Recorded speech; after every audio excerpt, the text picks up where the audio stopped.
अगर आपकी इच्छा हो तो आप साइन करो, अगर आपकी इच्छा ना हो तो मैं फिर एक बात कहता हूं, ना तो मैं, ना तो पुलिस, ना तो एसआरए, ना तो देश का कोई नेता आप पे जोर जबरदस्ती कर सकता है आपको साइन करने के लिए।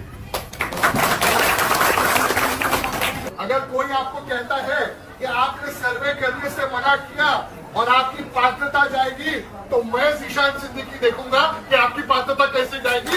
मैं आपके साथ खड़ा हूं, वो कानूनी तौर पर गलत है।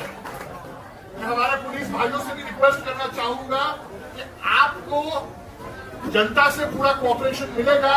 इनकी मन की इच्छा यह है कि वो सर्वे नहीं करना चाहे, तो आपसे के माध्यम से आपके द्वारा भी कोई जबरदस्ती नहीं होनी चाहिए हमारे लोगों।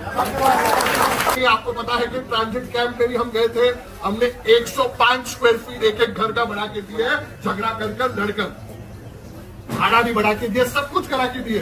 पुलिस स्टेशन के अधिकारी हैं और एसआरए के अधिकारी हैं। मैं उन सब के सामने आपका जनता का प्रतिनिधि होने के नाते फिर एक बार वही चीज दोहरा रहा हूँ। यहाँ पे कुछ दिनों से एसआरए द्वारा सर्वे हो रहा है कि हम विकास के विरोध नहीं है, ना हम विकासक के विरोध है। वो 4 पॉइंट्स जो है उसके विरोध है। वो पॉइंट्स ये है, घर की जगह घर हमें यही मिलना चाहिए, वो हमें राइटिंग में चाहिए विकासक के। अगर वो हमको देता है तो हम बढ़ चढ़कर और भी सर्वे कराएंगे, है कि नहीं? 2011 के बाद भी जो पात्रता है उसका भी पैसा विकासक को भरना पड़ेगा, चाहे वो आज 2.5 लाख भी हो और अगले कई साल में 5 लाख भी हो जाए या कुछ भी हो जाए, वो विकासक को भरना पड़ेगा। उसने ये वादा किया था हम सबके साथ।